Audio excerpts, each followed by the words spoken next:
அமெரிக்காவின் 20 பாதுகாப்பு நிறுவனங்களுக்கு சீனா தடை விதித்துள்ளது. தாய்வானுக்கு ஆயுதங்கள் விற்க ஒப்பந்தம் போட்டதால் இந்த தடை விதிக்கப்பட்டுள்ளது. தாய்வானை தன்வசப்படுத்த சீனா முயற்சித்து வரும் நிலையில் அதற்கு தாய்வான் கடும் எதிர்ப்பை தெரிவித்து வருகிறது.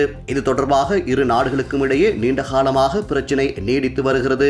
இந்நிலையில் சீனாவின் எதிர்ப்பை மீறி அமெரிக்க ஜனாதிபதி டொனால்ட் ட்ரம்ப் தலைமையிலான அரசாங்கம் தாய்வானுக்கு சுமார் $11.1 பில்லியன் மதிப்பிலான ஆயுதங்கள் வழங்கும் ராணுவ ஒப்பந்தத்திற்கு ஒப்புதல் வழங்கியுள்ளது. இதையடுத்து சீனா அமெரிக்காவில் உள்ள ஆயுத தயாரிப்பு மற்றும் பாதுகாப்பு சார்ந்த 20 நிறுவனங்களுக்கு அதிரடியாக தடை விதித்துள்ளது. அத்தோடு அந்நிறுவனங்களைச் சேர்ந்த 10 உயர் அதிகாரிகளுக்கும் சீனா தடை விதித்துள்ளது. இது தொடர்பில் சீன வெளியுறவு அமைச்சு அறிக்கையொன்றை வெளியிட்டுள்ளது. குறித்த அறிக்கையில் மேலும் தெரிவிக்கப்பட்டுள்ளதாவது: தாய்வான் பிரச்சினையில் ஆத்திரமூட்டும் செயல்களை செய்ய முயற்சிக்கும் எவருக்கும் சீனாவின் உறுதியான பதில் வழங்கப்படும். ஒரே சீனா என்ற கொள்கையை அமெரிக்கா கடைபிடிக்க வேண்டும்.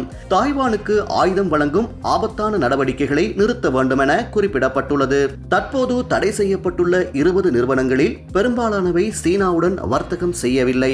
எனவே இந்த தடை என்பது அமெரிக்காவிற்கு எச்சரிக்கையாகவே கருதப்படுகின்றமை குறிப்பிடத்தக்கது. அமெரிக்காவின் கலிபோர்னியா மாநிலத்தில் வளிமண்டல நதிகள் எனப்படும் சக்தி வாய்ந்த வானிலை மாற்றத்தால் பெய்து வரும் கனமழை பெரும் வெள்ளப்பெருக்கையும் மண்சரிவையும் ஏற்படுத்தியுள்ளது.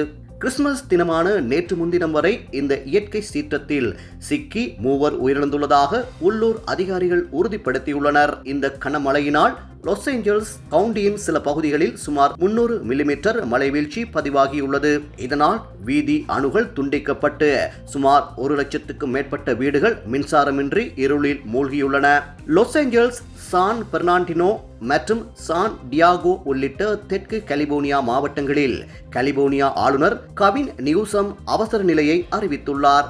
குறிப்பாக கடந்த ஜனவரி மாதம் ஏற்பட்ட காட்டுத்தீயினால் தாவரங்கள் அழிந்த பகுதிகளில் மண்சரிவு ஏற்படும் அபாயம் அதிகமாக உள்ளதால் அங்குள்ள மக்கள் பாதுகாப்பான இடங்களுக்கு வெளியேறுமாறு எச்சரிக்கப்பட்டுள்ளனர். வானிலை ஆய்வு மையத்தின் தகவலின்படி இந்த பலத்த மழை மற்றும் காற்று இன்று வரையிலும் நீடிக்கப்படும் என எதிர்பார்க்கப்படுகிறது. சென்ட் ஜோன்ஸ் அருகே காற்றின் வேகம் மணித்தியாலத்திற்கு 160 கிலோமீட்டருக்கு மேல் பதிவாகியுள்ளது.